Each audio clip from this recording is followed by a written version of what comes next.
Necesito estar de pie. Vamos a orar.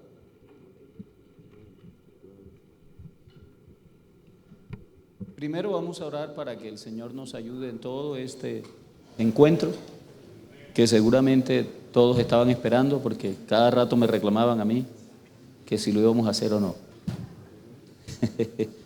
Entonces yo me imagino que están muy contentos por haberlo logrado. Amén. Bueno, vamos a orar y vamos a pedirle a Dios, a encomendarnos a su gracia, que Él en todo nos ayude a aprovechar el tiempo. Amén. Que Él nos ilumine y que nos podamos poner de acuerdo en todo y que logremos alcanzar el propósito para el cual Dios nos trajo aquí y nos alcanzó y nos puso en el lugar donde estamos. Oremos. Señor Jesucristo, te damos gracias porque tú eres bueno, Señor, para siempre es tu misericordia. Señor, encomiendo a tu gracia esta reunión, Señor. Tú eres todopoderoso, Jesús. Oh Padre Santo, te alabamos y te bendecimos. Queremos, Señor, que tú seas guiándonos a toda verdad por tu palabra, Señor. Queremos que tú, Señor, nos ilumines. Te damos gracias porque contamos con tu presencia siempre. Tú tienes el control de todo porque a ti pertenece el reino, el imperio y la majestad, y a ti están sujetos tronos, dominios, potestades, y no hay nada creado que no esté sujeto a ti, Señor. Por eso damos gracias por contar contigo a favor nuestro. En el nombre de Jesús damos gracias. Amén.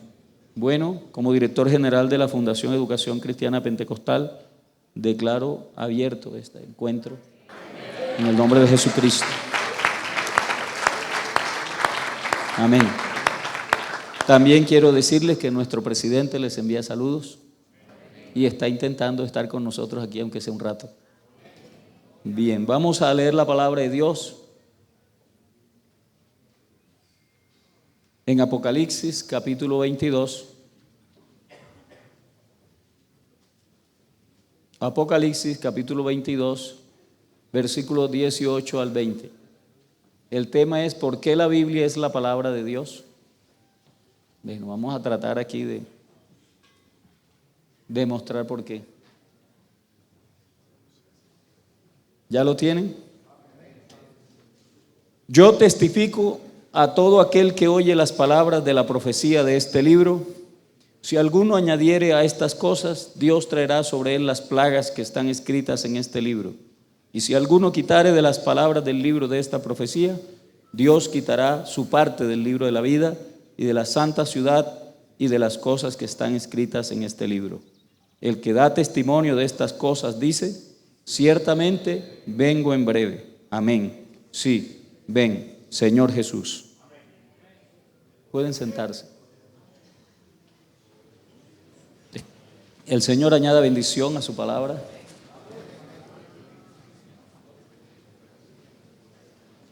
Bueno, aquí hay un porqué que necesita ser resuelto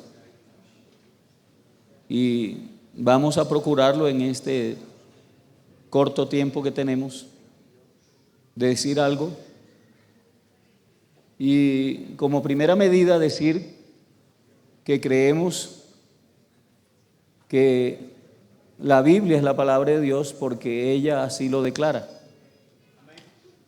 Podríamos también decir que la Biblia contiene la palabra de Dios, porque seguramente usted encontrará a más de un personaje que interviene en los escritos que están en ella. Pero si quisiéramos, también pudiéramos decir que es la palabra de Dios, porque Él fue el que la inspiró, ¿verdad? Y en eso la Biblia no deja lugar a dudas, porque Él fue el que la inspiró. Así lo dice. Ninguno de los que escribieron aquí se inventó lo que escribió, sino que dice que los santos hombres de Dios escribieron siendo inspirados por el Espíritu Santo. Y eso pues es indiscutible por otras muchas cosas más que trataremos algunas de ellas de mencionarlas. De pronto no vamos a agotar el tema en 50 minutos que ya tenemos, pero sí diremos alguna que otra cosa. Y como aquí se pregunta que por qué la Biblia es la palabra de Dios, pues tendremos que utilizar la Biblia, ¿verdad? La Biblia. Y a mí me gusta eso porque lo único que yo sé es Biblia. Eso dijo alguien una vez que no quiso invitarme a su iglesia, que no me invitaba porque lo único que yo sabía era Biblia. Entonces, trataremos de no dejar caer a tierra esas palabras.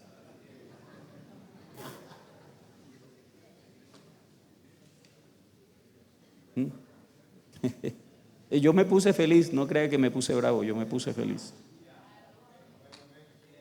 Porque es lo único que sirve aquí, para mi concepto, ¿no? Porque por eso nos llamamos educación cristiana. El gran problema es que algunos todavía no aceptan que la educación cristiana solo es con base en la Biblia. Y se inventan otras cosas. Entonces, aquí nos muestra en lo que hemos leído que el que inspiró al escritor de Apocalipsis, el escritor no niega quién lo inspiró, porque parecen unas palabras fuertes, ¿verdad? Fuertes. Porque dice aquí que el que le quite o le añada, le caerá en todas las plagas. Imagínense, yo creo que con una sola de las plagas basta, pero aquí dice que le caerá en todas las plagas que están descritas en este libro. Pero entonces él no se toma la responsabilidad de haberlo escrito, sino dice, el que da testimonio de estas cosas dice, ciertamente vengo en breve. Y ese no es Juan. Ese no es Juan, sino el que inspiró este libro. Y claro, al decir estas cosas, está refiriéndose, por un lado, exclusivamente a Apocalipsis, pero a través de las Escrituras miramos algo bastante interesante. En la carta del apóstol Pedro, su primera carta, en el capítulo 1, nos dicen algunas cosas interesantes que podemos analizarlas.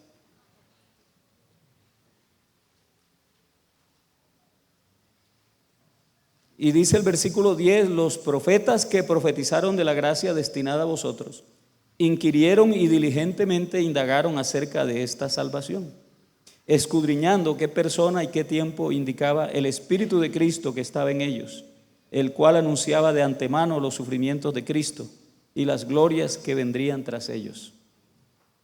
A esto se les reveló que no para sí mismos, sino para nosotros administraban las cosas que ahora os son anunciadas por los que os han predicado el Evangelio por el Espíritu Santo enviado del cielo, cosas en las cuales anhelan mirar los ángeles. Y dice, por tanto, ceñid los lomos de vuestro entendimiento, sed sobrios y esperad por completo en la gracia que se os traerá cuando Jesucristo sea manifestado. Y sigue diciendo otras cosas que usted puede leer. Y dice el versículo 23, siendo renacidos no de simiente corruptible, sino de incorruptible por la palabra de Dios, que vive y permanece para siempre, porque toda carne es como hierba y toda la gloria del hombre como la flor de la hierba se seca y la flor se cae, mas la palabra del Señor permanece para siempre.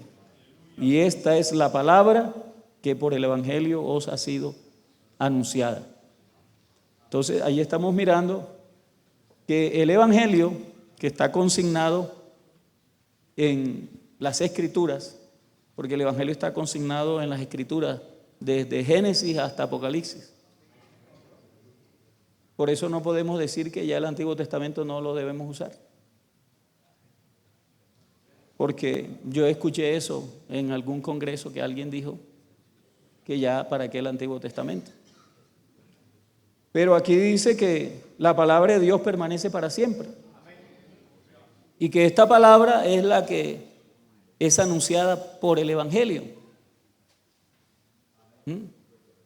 Y fíjese que todos ustedes, junto conmigo, creo que cuando predicamos, a veces predicamos de Génesis y estamos predicando según el Evangelio,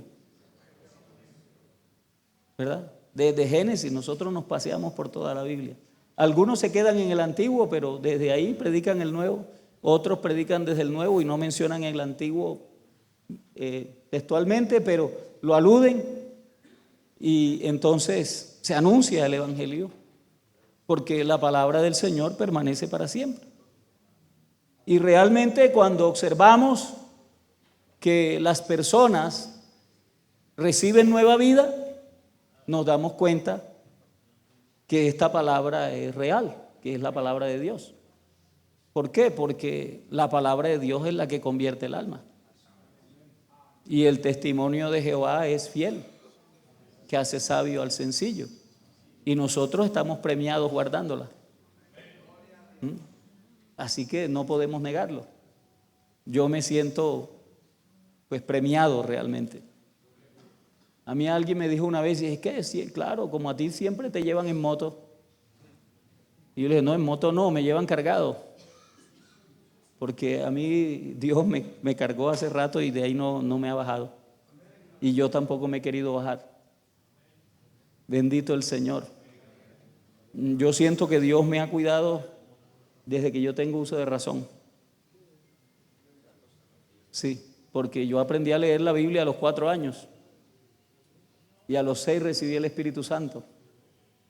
Y entonces yo veo que Dios, sí, usted no se imagina, yo no le puedo contar todo lo que yo he vivido, pero yo sí me he dado cuenta y hay cosas que nadie sabe sino yo y los que quisieron dañarme, y cómo Dios me salvó. Entonces, esto se debe a que hemos creído en una palabra que está no solo en el Antiguo, sino también en el Nuevo. Porque nosotros somos de los que nos agarramos de cualquier versículo, ¿verdad? Y a veces hasta lo acomodamos para decir que es para nosotros. Porque dice, si Dios le dijo a sus hijos de tal tiempo o tal cosa, yo también soy hijo de él, así que yo me puedo apoderar de eso. ¿Ah? Y realmente para nosotros, los que hemos creído, porque nosotros hemos creído, los que hemos creído sabemos que toda la Escritura es útil. Es inspirada por Dios y es útil, ¿verdad? Toda. A mí una vez una bruja me dijo, deme un versículo. Y claro, yo no sabía que era bruja, me lo imaginé, porque se sonreía así como al diablo. Y yo no he visto al diablo, pero...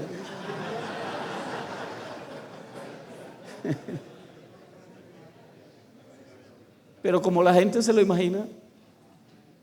Pero no, es que tenía una sonrisa muy fea.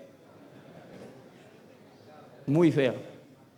Yo no se la puedo describir porque yo sentí que me asustaba cuando la vi sonriendo. Y me dice, deme un versículo. Y en ese tiempo, aunque yo era un jovencito, yo oraba mucho. Y entonces yo me la quedé mirando así, yo sospeché algo, yo no sabía quién era, pero me estaba pidiendo un versículo. Y por una conversación que tuve con alguien más adelante, que era el que iban a dañar, me dijo, esa es una bruja y la más peligrosa de toda la costa. Y te estaba pidiendo un versículo para hacerme un compuesto a mí. Pues yo no soy muy dado a ciertas cosas, yo no creo que... Hay cosas que yo no creo que el diablo me pueda hacer ni hacerle a otro que sea hijo de Dios. Pero la persona sí lo creía. Y entonces me estaba pidiendo un versículo. Yo le pedí a Dios que me iluminara. Yo le dije, a toda escritura es útil y es inspirada por Dios, así que no le voy a dar una, pero yo sí le voy a decir que se arrepienta. Yo no sabía, después fue que me enteré quién era. Y la verdad es que toda escritura es inspirada por Dios y es útil. Es útil. Y sirve para instruir, para redarguir, ¿verdad? Para corregir, para amonestar, ¿verdad? Para que el hombre de Dios sea perfecto y preparado para toda buena obra. Y realmente esto lo hace porque, hermano, vea, cualquier versículo de este libro. Mire, yo estaba en el campo extranjero y estaba que tiraba la toalla. Ya no sabía qué hacer porque ya había predicado un montón de gente y ninguna iba a la iglesia. Y ya pasaban por la puerta los de otras denominaciones, incluso otras del nombre. Y como yo no tenía ni piano ni instrumento de ninguna clase, nada más tenía las palmas y la garganta, entonces me decían, ese cultico triste, eso no va a crecer. Y entonces, claro, yo lloraba por la calle solo. La gente me quedaba mirando porque yo iba llorando, yo solo. No encontraba a quien testificarle ya. Ya lo había hecho en los paraderos a 200 personas juntas con un megáfono. Ya había hecho de todo y no iban. Y tenía como 6 meses y no había bautizado a nadie. Así que yo estaba que decía, ¿y yo para qué vine aquí? Y entonces llegué cerca del apartado postal y dije, si alguien me hubiera escrito de Colombia, y me metí al apartado postal y lo abrí y había un sobrecito, ya sabes, porque no existía el email, ¿ah?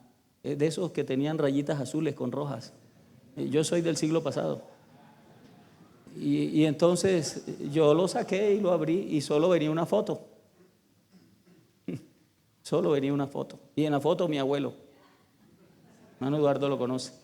O lo conoció. Fue su maestro de escuela dominical. Bueno. Es que como... Amén. Sí. Y maestro de escuela dominical del hermano Álvaro también, dice el hermano Eduardo. Es que, como dice el hermano Álvaro, aquí somos una familia.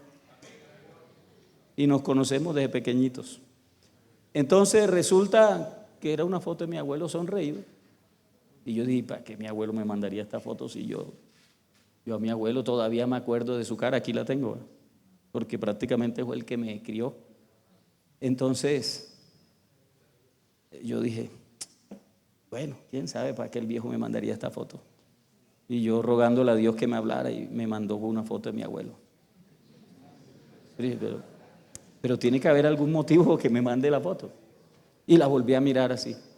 Pero el viejo se había parado así en la pared de su casa y en un costado tenía un cuadrito y en el cuadrito un versículo. Y entonces sí me di cuenta del versículo y Dios me habló y me arregló todo el mapa.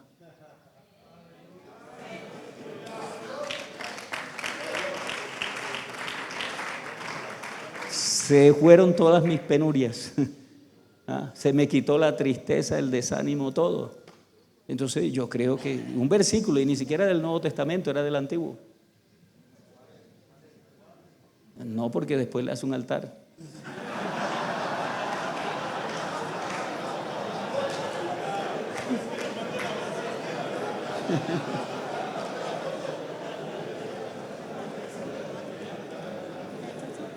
No. Y entonces, oiga, se me arregló todo, hermano. Dios me habló al corazón.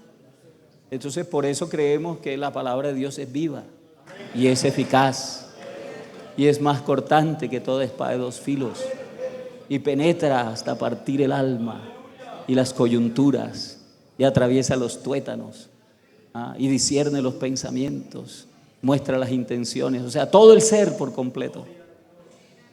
Y por eso creemos que lo que está en la Biblia es la palabra de Dios.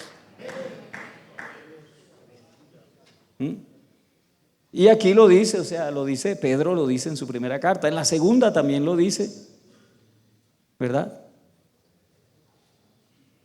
En la segunda también lo dice. Mire, ustedes lo conocen y aquí vamos a hacer un repaso. Ustedes saben bastante Biblia seguramente. Dice aquí del versículo 10, dice por el versículo 16, perdón, dice: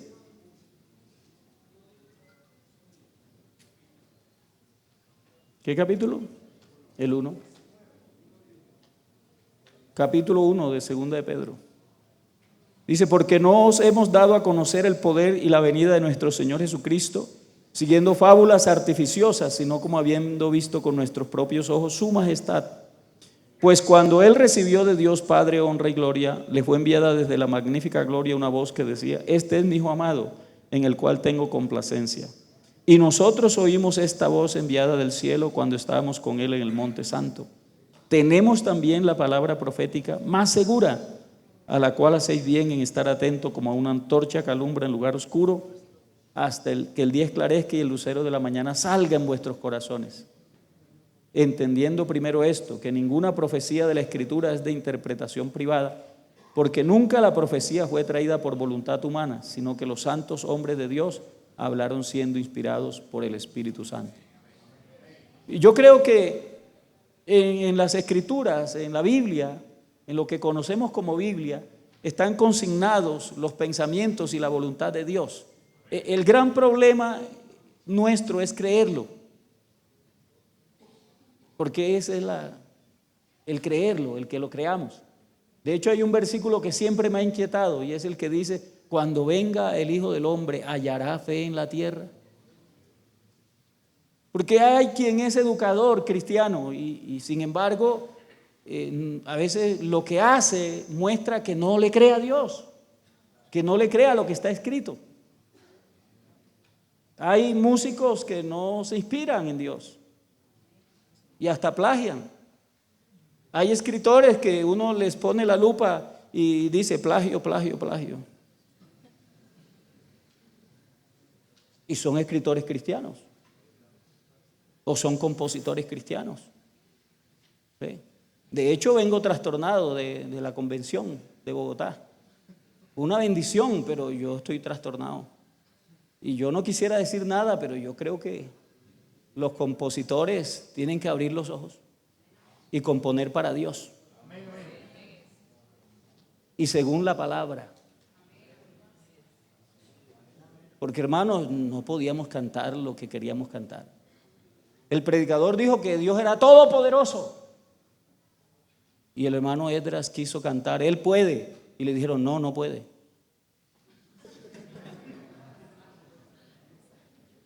No puede porque todos esos coros que queríamos cantar, un compositor los registró en Saico y Asimpro y dijo que no se podía cantar.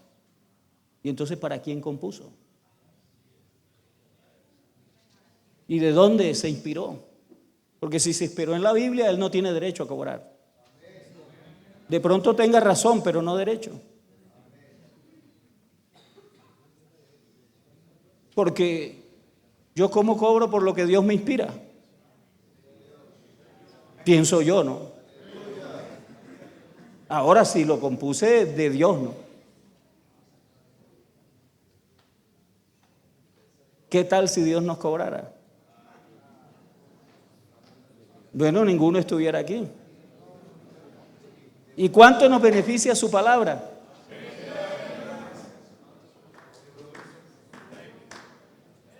Ahora, si nos cobrara, no pudiéramos pagar. Derechos de autor. Pero eso creo que como que empieza a chocar y por eso es que tenemos que mirar si nosotros le creemos a Dios. Porque empieza a chocar con la realidad de las cosas. Definitivamente, ¿con quién tiene el derecho? Porque si esta es la palabra de Dios y la salvación es de Dios, porque el gran problema de Jonás era que no aceptaba que la salvación era de Dios y la quería impartir. Y yo creo que ni siquiera las materias primas, porque la Biblia es un libro que declara, ni siquiera intenta demostrar, ¿verdad? Sino que declara que hay un Dios.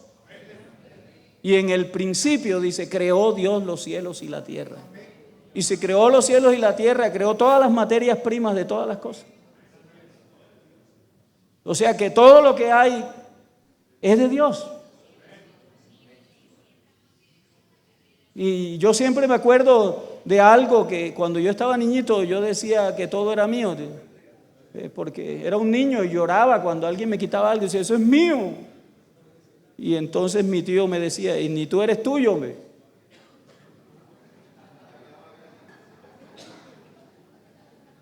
ni tú eres tuyo.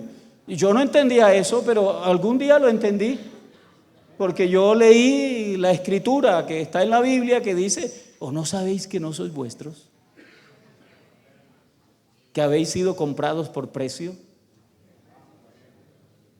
O sea, que ninguno de nosotros se pertenece. Y si no se pertenece, lo que tienen, lo que yo tengo no es mío. Yo a veces se me antoja decir que es mío. Pero ni mi esposa es mía, me la prestaron para que la administrara.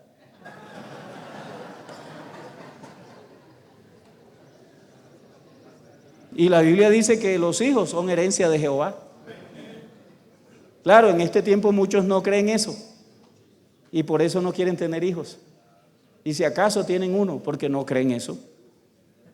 No creen que esos versículos sean de la palabra de Dios. Herencia de Jehová son los hijos. Bienaventurado el que llenó su aljaba de ellos. ¡Ay, poder! Dice, hermano, usted nos está diciendo que tengamos 4 hijos. Y yo, no, yo les cuento una historia. Y vea, un anciano me enseñó a mí, un anciano de la iglesia me enseñó a mí que la aljaba tenía 4 flechas y el más valiente llevaba una en la mano, o sea, eran 5. Entonces, había que tener 5 hijos, si uno era valiente.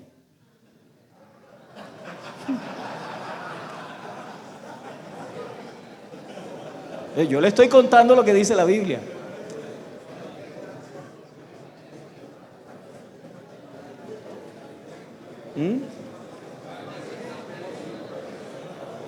Pero usted dice, esa doctrina yo no la creo.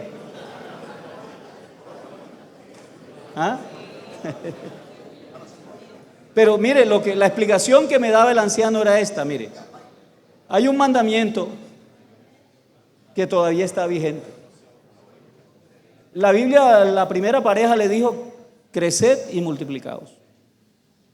Entonces él decía, un hijo reemplaza la vida del padre, que se la gastó ya.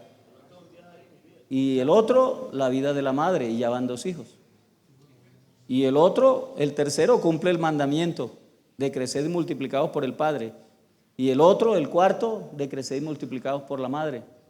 Y si usted quiere ayudar al crecimiento global, el quinto. Ahora, claro, nosotros no le creemos a la Biblia, pero ¿sabe lo que dijo la ONU?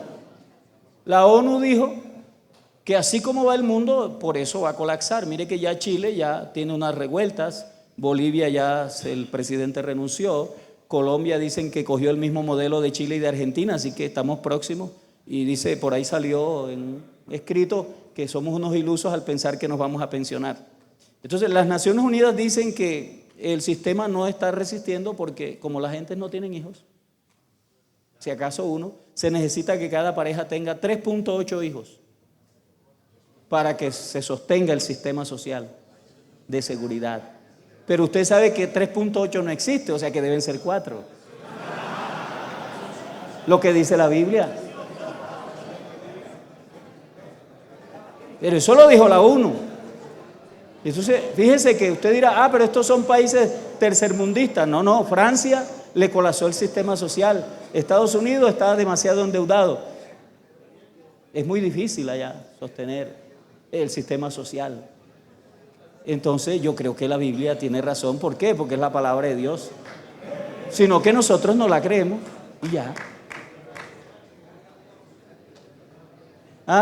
¿Qué le parece? Yo estoy argumentando porque ustedes son los educadores cristianos. Si usted quiere, no me cree, pero piénselo. Entonces, estamos declarando que la Biblia es la palabra de Dios.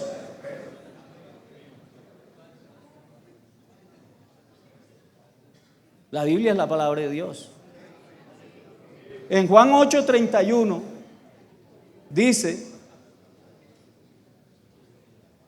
Juan 8:31 dice de la siguiente manera, dice, dijo entonces Jesús a los judíos que habían creído en él, si vosotros permaneciereis en mi palabra, seréis verdaderamente mis discípulos y conoceréis la verdad y la verdad os hará libres.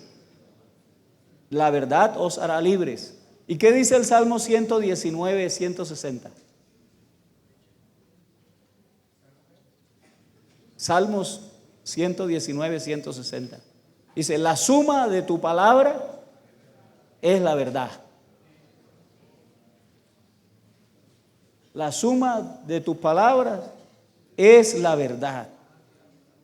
Entonces, note usted que Jesucristo dijo, yo soy la verdad. Yo soy la verdad. Y Juan comienza su evangelio diciendo, en el principio era el verbo, y el verbo era Dios, el verbo era con Dios y el verbo era Dios.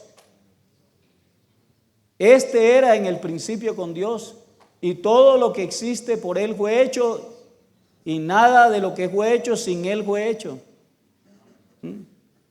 Entonces, eso quiere decir, a mí me gusta el término verbo. Yo sé que hay otras versiones, pero a mí me gusta el término verbo. Ni siquiera en el principio era la palabra, no me gusta. ¿Por qué? Porque verbo no es cualquier palabra, es la palabra principal de cualquier idioma o dialecto, dice el diccionario. Entonces, por eso me gusta más la palabra verbo, porque el de quien se está escribiendo ahí es el principal, ¿verdad? Y no es la palabra de cualquiera, es la de Dios, que en el principio dijo, sea la luz, y fue la luz, ¿verdad? Y todo lo que fue hecho, Dios usó su palabra para hacerlo. Bendito sea el Señor. Entonces dice, por eso aquí cuando Jesús dice que Él es la verdad, pero claro, no se puede separar la palabra de alguien del ser de esa persona. Porque ¿cómo cortamos mis palabras de mí? ¿Cómo las cortamos? ¿Con qué tijera? Imagínense Dios. Dios y su palabra son una misma cosa. Y entonces dice que la suma de su palabra es la verdad. Y yo me imagino que se está refiriéndose a lo que está escrito. Porque en esta colección de libros, que es la Biblia, está la verdad de Dios.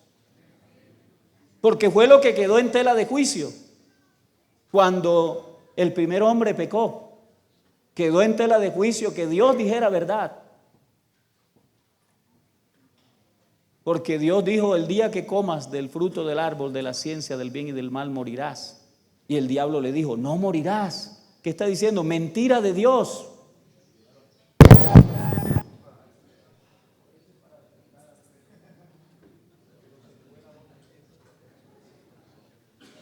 Entonces el diablo dijo, no morirás. Y el gran problema del ser humano fue la incredulidad. Ese es el pecado que da paso a la desobediencia, la incredulidad. ¿A qué cosa? A la palabra de Dios. La incredulidad todavía sigue siendo verdad. Que la incredulidad es raíz de muchos males. De hecho, en el Nuevo Testamento hay un versículo que dice que el Señor no pudo hacer milagros en un lugar, porque esa gente era incrédula. Y fíjense que a algunos grandes hombres de la antigüedad, el reto fue, mira que te mando que te esfuerces y seas valiente. ¿Y para qué? Dice, para poner por obra la palabra, los estatutos, los decretos. Porque, hermano, poner en práctica la palabra requiere de tener un criterio y de una decisión inquebrantable, porque muchas veces nos vemos enfrentados o confrontados, ¿verdad? A que nos va a costar algo. Nos va a costar algo. Pero si creemos que es la palabra de Dios, entonces tomaremos una buena decisión. Nos enfrentamos a una filosofía actual que niega lo absoluto. Niega lo absoluto. Claro, y al decir que no hay nada absoluto, y enseguida está diciendo que esta palabra no es de Dios. ¿Por qué? Porque Dios no es real.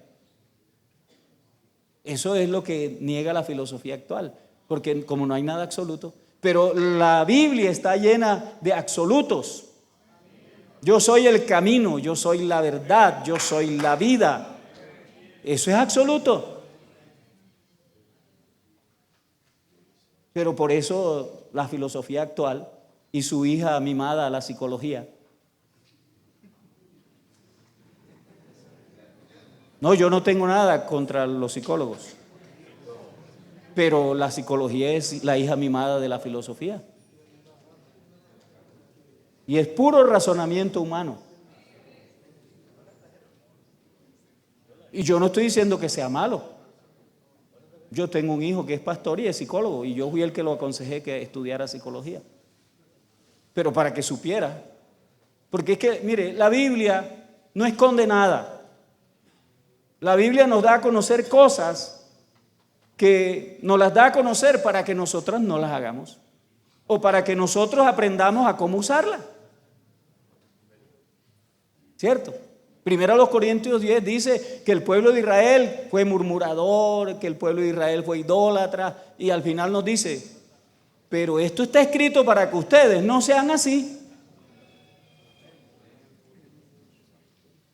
Entonces, lo malo es que usted cambie la palabra de Dios por una herramienta. Porque yo cuando estuve la primera vez en educación cristiana, estaba al lado de un filósofo que sabe mucho y me dio algunas perlitas que me ayudaron a estructurar mi mapa. Me hacían falta algunas cositas y oyéndolo a él, un filósofo cristiano, que es muy inteligente y producía muchas ideas de nuestra iglesia, muy bueno. Y entonces yo aprendí, claro que sí.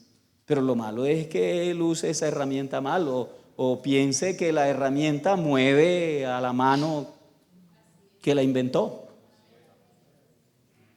¿Cierto? Porque el hacha no le puede decir al hombre, ¿verdad?, cómo es que tiene que moverla. El hacha sola no sirve. Necesita una mano, pero una mano que actúe con inteligencia. Y entonces nosotros tenemos muchas herramientas, ¿verdad? Pero fíjese que la Biblia misma nos previene contra filosofías huecas y fábulas de viejas.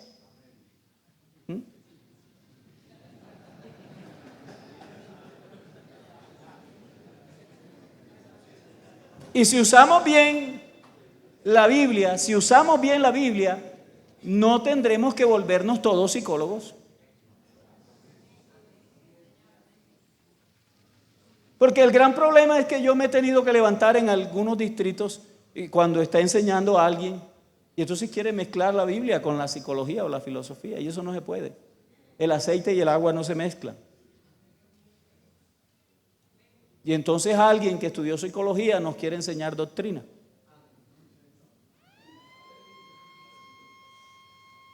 Y se contradice, porque contradice lo que Dios dice. ¿Y quién sabe más que Dios acerca del hombre? ¿Cierto? Pero a veces nos hace falta palabra y entonces, claro, echamos más de la cuenta a mano de la herramienta y no del que inventó la herramienta. Pero eso, ¿de dónde viene? De creer o no que la Biblia contiene la palabra de Dios. Entonces, en la Biblia, creemos que la Biblia es la palabra de Dios o la contiene, porque en la Biblia está el testimonio de Jesús, que es el espíritu de la profecía. Y la profecía creo que se refiere, mire, a lo que está aquí. Todos estos libros contienen la profecía. Y esta profecía contiene el testimonio de Jesús. ¿Por qué? Porque en este libro o en esta colección de libros, aunque tiene, digámoslo así, muchos autores, que ya sabemos que fueron inspirados por Dios, aunque tiene un mensaje, dice, no se contradice en ninguna de sus partes. y en esta biblioteca pequeña nos muestran cómo Dios se relaciona con el ser humano. Entonces el hombre dice una cosa, desde la universidad, desde el claustro del bachillerato, desde la primaria, desde el jardín, pero Dios dice, ha declarado, ¿verdad?, también su pensamiento. Entonces decíamos, quedó en tela de juicio la verdad, pero Dios vino y nos mostró su verdad. Y aquí está escrita su verdad. Y de hecho, fíjese que esta verdad es la que produce libertad en nuestros corazones. Es la que cambia o nos lleva a tomar una decisión para cambiar de forma de pensar. Porque lo primero que Dios le dice a su pueblo impío es: deje el impío su camino y el hombre inicuo su forma de pensar, y vuélvase. ¿Por qué? Porque un hombre impío no piensa como Dios y sus caminos no son los de Dios. Pero un hombre cristiano dice que tiene la mente de Cristo. Y una mente cristiana se afianza en la palabra de Dios. Allí es donde tiene su ancla. Dice, asidos de la palabra de vida. Asidos, dice en la versión antigua, asidos, agarrados. Yo me agarro de lo que Dios dijo, de su palabra. Dice, ¿para qué? Para no correr en vano. Yo procuro asir aquello para lo cual Dios me asió a mí, me alcanzó a mí. Porque nos llamaron conforme al propósito de Dios. Dice, no nos llamaron conforme a nuestras obras, ni conforme a nuestros pensamientos, sino según su propósito. ¿Y dónde está su propósito? Aquí está consignado. Porque ahí está la profecía. Dios, habiendo hablado muchas veces, de muchas maneras, a los padres por los profetas, en estos postreros días nos ha hablado por su Hijo. ¿Y qué dice el Hijo? Al pueblo de Israel le dijo, escudriñen las Escrituras. Ellas son las que dan testimonio de mí. ¿Y cuáles eran las Escrituras? Todo el Antiguo Testamento. Porque todo el Antiguo Testamento viene hablando de algo y de alguien. Porque se quiere demostrar la verdad de Dios y el amor de Dios, que fue lo que quedó en tela de juicio. Es que Dios no quiere que ustedes sean como Él. Por eso es que no los quiere dejar comer de ese árbol. Pero si lo comes, seréis como Dios. Pero ahí venía la letra menuda, la que no lee uno. El hombre no la leyó. Porque no estaba diciéndole que iban a ser semejantes a Dios todopoderosos, omniscientes, omnipresentes. No, conociendo el bien y el mal solamente. Y por tan poca cosa, se vendió sin ningún precio, de balde.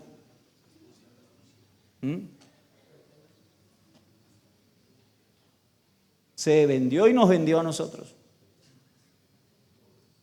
Pero entonces esta tarde pensemos, porque aquí en estas escrituras podemos decir que es la palabra de Dios, porque hay alguien que dice, venid, júntense, anunciemos. A ver, ¿quién anuncia? A ver, ¿quién anuncia lo que va a venir, lo que va a pasar? ¿Ah? ¿Quién quiere decirlo? Junten sus dioses, a ver, ¿cuál de ellos sabe lo que va a pasar? Pues yo se lo voy a decir anticipadamente. Y todo lo que yo digo se va a cumplir. Así dice el Salmo 40, el Isaías 40, 41. Antes de que acontezca, yo lo voy a anunciar. Hermano, y lo anunció en el Antiguo Testamento, ¿verdad? Fíjense que el hombre peca y enseguida Dios dice que a la mujer le van a hacer un hijo que le dará duro en la cabeza a la simiente de la serpiente. La va a acabar, mejor dicho. Y entonces el apóstol Pablo escribe por allá en Gálatas, dice: en el cumplimiento del tiempo Dios envió a su Hijo, nacido de mujer, súbdito a la ley, para que nos redimiese del poder de la ley y nos adoptase como hijos suyos. O sea que lo que se dijo allá al comienzo, luego se cumple. Y se dijo al comienzo, y nosotros miramos en todas las escrituras, y si leemos bien, nos damos cuenta que el diablo trató de impedir eso. En Apocalipsis dice que había una mujer que iba a dar a luz un hijo, y entonces una serpiente envió un río para que se la tragara, pero la tierra lo ayudó porque se abrió y se tragó el río. Y a la mujer le dieron 2 alas. Y el hijo que nació se le dio una vara de hierro para regir al mundo. Y en Apocalipsis, para usted entender Apocalipsis, tiene que conocer toda la Biblia. Porque allí hay muchas cosas que abarca lo demás. Entonces nosotros miramos, por ejemplo, en Mateo 1 que dice: y ella dará a luz un hijo y llamará su nombre Jesús, porque él salvará a su pueblo de sus pecados. Y dice: esto aconteció para que se cumpliese lo que dijo ¿quién? No, señor, ese es el problema, ¿vio? Que usted cree que fue el profeta. Lo que dijo el Señor por medio del profeta. Acuérdense que Dios habló a través de los profetas. Ese fue el primer versículo que le dije antes de tomar esta idea. Dios, habiendo hablado muchas veces, de muchas maneras, a los padres por los profetas. Entonces los profetas no hablaron lo que ellos quisieron, no escribieron lo que ellos quisieron. Fue lo que Dios los inspiró a escribir. Por eso decimos que en la Biblia está la palabra de Dios. Ni siquiera el diablo dice ni hace lo que le da la gana. Y los que creen eso entre nosotros son neopentecostales. ¿Sí o no?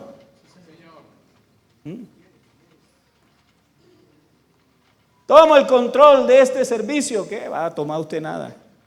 Eso es porque usted no cree en la Biblia. Usted no toma el control de nada, porque Dios tiene el control, siempre lo ha tenido, siempre lo tendrá, porque dice que a Él están sujetos tronos, dominios, potestades, autoridades.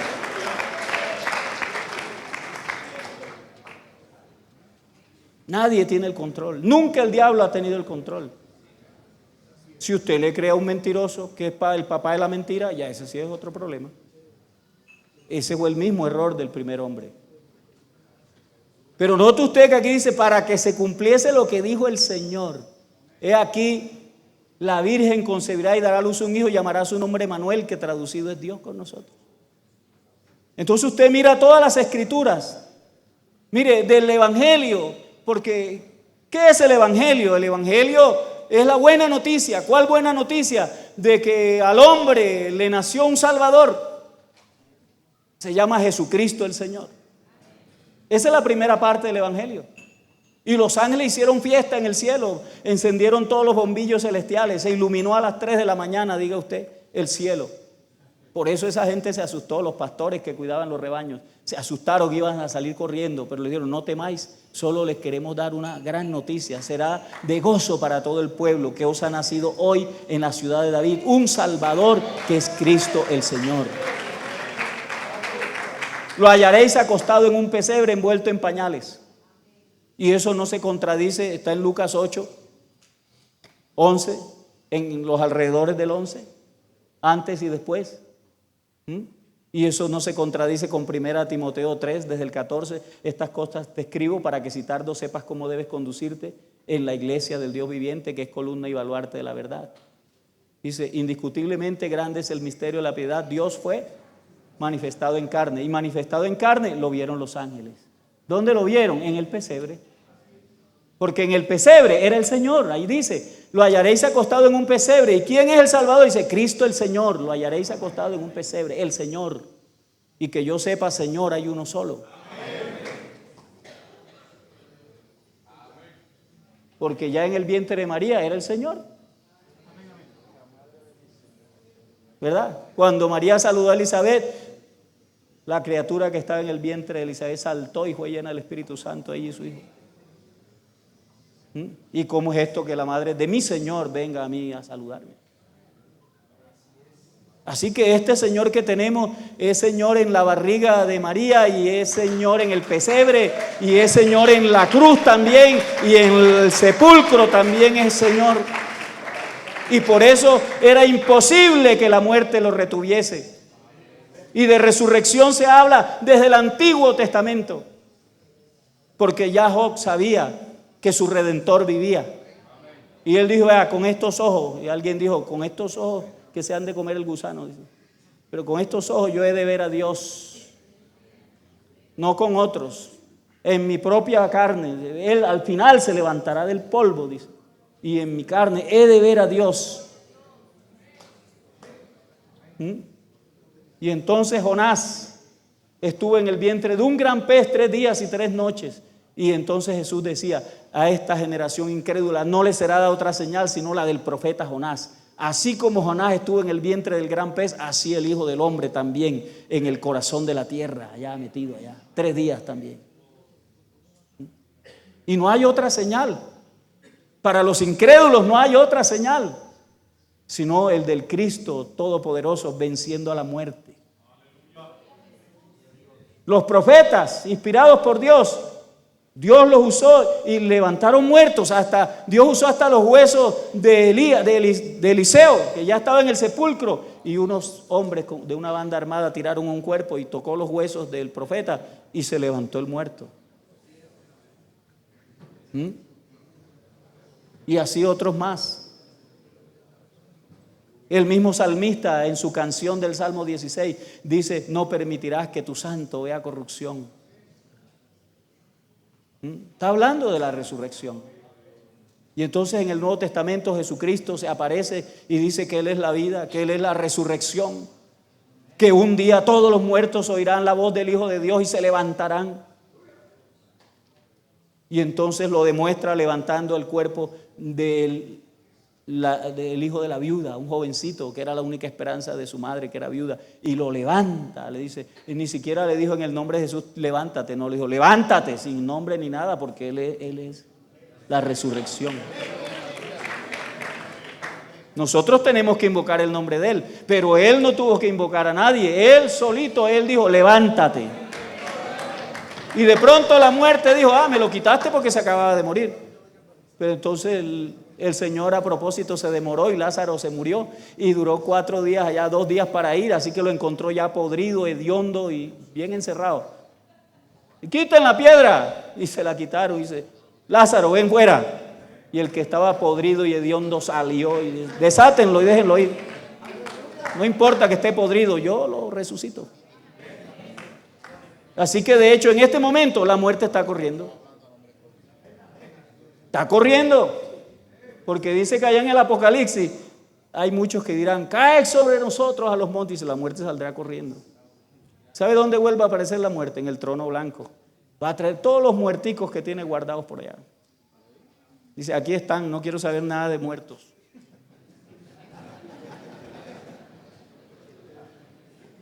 Como la Biblia la personifica, entonces yo también lo puedo hacer. Entonces trae todos sus muertos y la cogen por aquí así, y venga, para el lago de fuego, porque ese es el postrer enemigo que va a ser liquidado. Entonces fíjese que eso está a través de todas las escrituras. Yo lo que pretendo es demostrarle que el hilo de la historia va diciendo que Dios anunció primero y después cumplió. Que el diablo dijo que era mentiroso, pero Dios comenzó a prometer un Salvador, y como los primeros hombres no le prestaron atención, se buscó otros hombres y esos tampoco, y buscó otros y tampoco, y entonces se buscó uno. Y ese uno le dijo: mira, en tu simiente serán benditas todas las familias de la tierra. Y esa promesa se la dieron a Isaac, y se la dieron a Jacob, y se la dieron al otro, y al final entonces usted se va otra vez a Gálatas y encuentra a Pablo diciéndole: mira, hay un gran argumento, mira, un pacto, aunque sea de hombre, una vez ratificado, nadie lo echa para atrás. Y a Abraham le dijeron, en tu simiente, no le dijeron en tus simientes como si fueran muchos, sino en tu simiente, dice, la cual es Cristo. Y entonces por eso, por otro lado, dice que todas las promesas de Dios en Cristo son sí y amén. ¿Y para qué vino Cristo? Romanos 15:8 dice que Cristo vino para cumplirle las promesas hechas a los padres. ¿Y cuál fue una de las promesas que le cumplió? Sencillo. Profeta como a ti les levantaré y pondré mis palabras en él y mi nombre. Y el que no le creyere a ese profeta que hablare mis palabras en mi nombre, yo lo cortaré de raíz. Así que cuando Juan comienza su ministerio dice, el hacha está puesta en la raíz. A ver.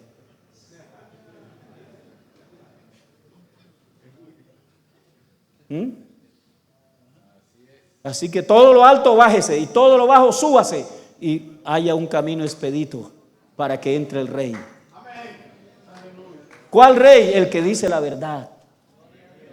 El que nos ama tanto que va a poner su vida por nosotros. La va a poner porque él dijo, nadie me la quita. Yo tengo poder para ponerla y tengo poder para tomarla. De mí mismo la pongo. Y lo que está anunciado allá se cumple acá. Por eso creemos que la Biblia es la palabra de Dios. Además de eso, y ya vamos a concluir, es un libro que muestra un Dios único. De principio a fin. Y el Evangelio lo muestra de principio a fin. Y por eso Marcos comienza su Evangelio diciendo, principio del Evangelio de Jesucristo, Hijo de Dios. Y lo complementa Pablo en Romanos, ¿verdad? Romanos 1, versículo 1. ¿Y cómo dice Romanos 1:1? Pablo, siervo de Jesucristo, llamado a ser apóstol, apartado para el Evangelio de Dios. Y ya usted sabe que el complemento del Evangelio, además de que Jesucristo es el Salvador, dice que Él murió por nuestros pecados, porque así estaba escrito, y fue sepultado, pero al tercer día se levantó entre los muertos, porque así estaba escrito.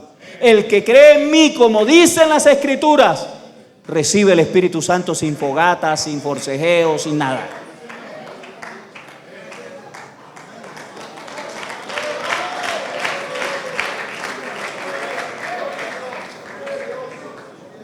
Y tan cierto es que el Evangelio y que el sacrificio de Cristo es la demostración del poder, de la verdad y del amor de Dios, es que el Espíritu Santo se derramó en nuestras vidas. Si no hubiera sido verdad, no hubiéramos recibido nada nosotros.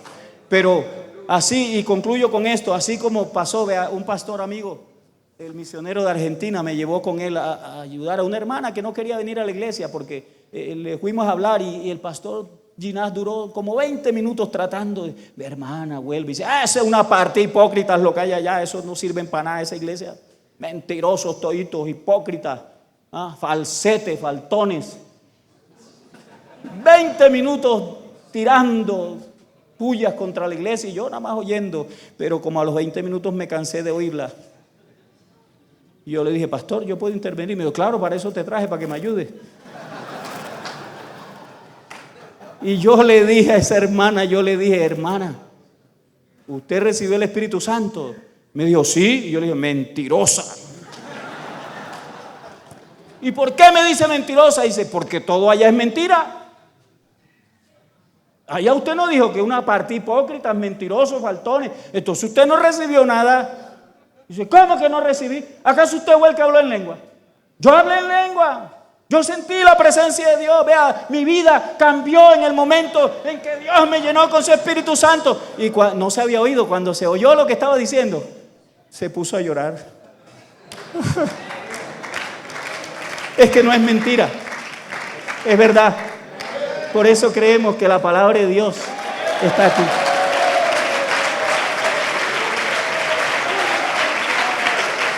Pónganse de pie. Si no, no termino hoy. Aquí está la palabra de Dios.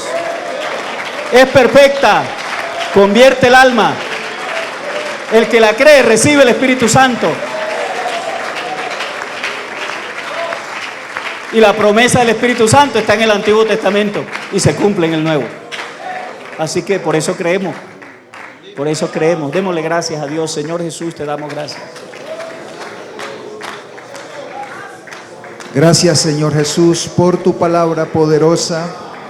Gracias por tu palabra que es viva, que cambia vidas. Gracias, Señor Jesús, por esta palabra de verdad. Aleluya, que permanece para siempre. Gracias, Señor Jesús. Aleluya. Maravilloso, Señor. Gloria al nombre del Señor Jesús. Les invito, hermanos, para que se sienten un momentico. Vamos a escuchar el saludo de nuestro gerente de la Fundación Educación Cristiana, hermano Eduardo, y luego vamos a indicarles la actividad que sigue a continuación.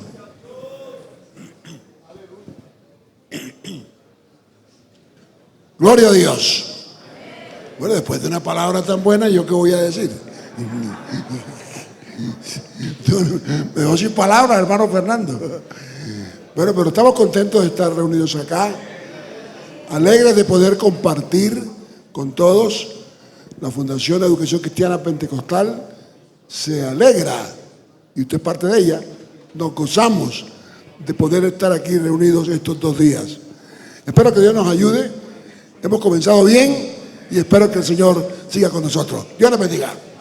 No olviden, aquí a la salida está, perdónenme 30 segundos, hemos traído el Museo de la Biblia de la Sociedad Bíblica Colombiana. Hemos hecho un esfuerzo por traerlo. Hay una persona que es funcionario de ellos, pero con la bendición que esa persona es de nuestra iglesia. Así que estamos en familia. Hermano Cristian Díaz se llama él, de la iglesia de Bachué, creo que es allá en Bogotá, algo así. Entonces, pues, él va a dar una charlita de 20 minutos, entonces toma el refrigerio, pasa allá y escucha algunas cosas que le interesan sobre la Biblia. Dios la bendiga. Bien, hermanos, vamos a salir al receso y después del receso continuamos con los talleres por áreas. Ahí en la aplicación pueden mirar la programación. Busquen los auditorios que tienen el nombre de su área. Ahí está el logo y pueden encontrar el nombre de su área. Los directivos delegados y los directores distritales de Educación Cristiana van a estar en la sala de juntas que queda cerca a la recepción. Servicio social, el hermano Ricardín perdió unos audífonos. Si de pronto alguien los ha encontrado, él le agradece que se los hagan llegar. Dios les bendiga. ¿Cómo? Hermanos, el refrigerio es allá donde se recibió el almuerzo.